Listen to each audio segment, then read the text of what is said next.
And we're back, and we're going on. I think this is the third book that I decided to read in 2015. And if you watched the last video, you know it's The Picture of Freedom, The Diary of Clotee, a Slave Girl.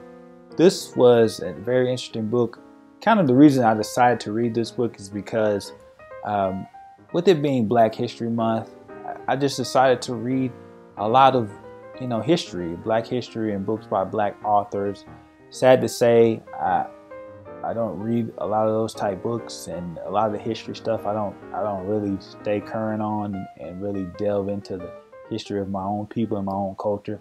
So I decided this year, with the 52 books in 52 weeks, I would just give it a shot and start reading more books about my people and more books that are written by my people. And this was one of the first ones. And actually, an interesting fact about this book, this is one of the first books my wife read when she was young. I think she got it when she was around 8 or 9, and this is actually her book. She's had it all this time. It was sitting on a shelf, so why not read it? Let's tell you a little bit about the book. The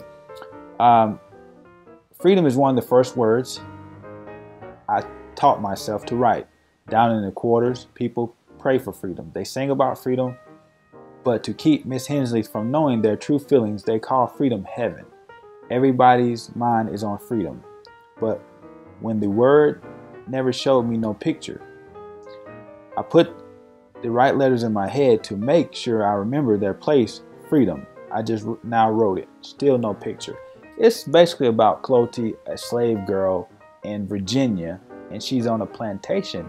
And she actually learns to read and write by picking up, because her master has her to be the fan person for her son when he's learning his schooling. So Clotee kind of picks up on learning how to read, learning how to write, and she journals all this in her diary.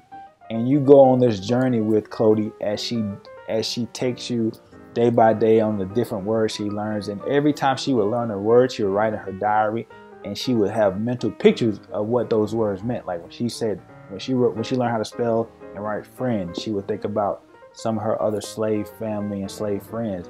But whenever she would write down the word freedom, she could never quite imagine or have a mental picture of what that actually meant. So it takes you along that journey. This is an excellent book. I really enjoyed it, and you'll be amazed how it ends. It doesn't quite end how you think it will end, but it really is a good book.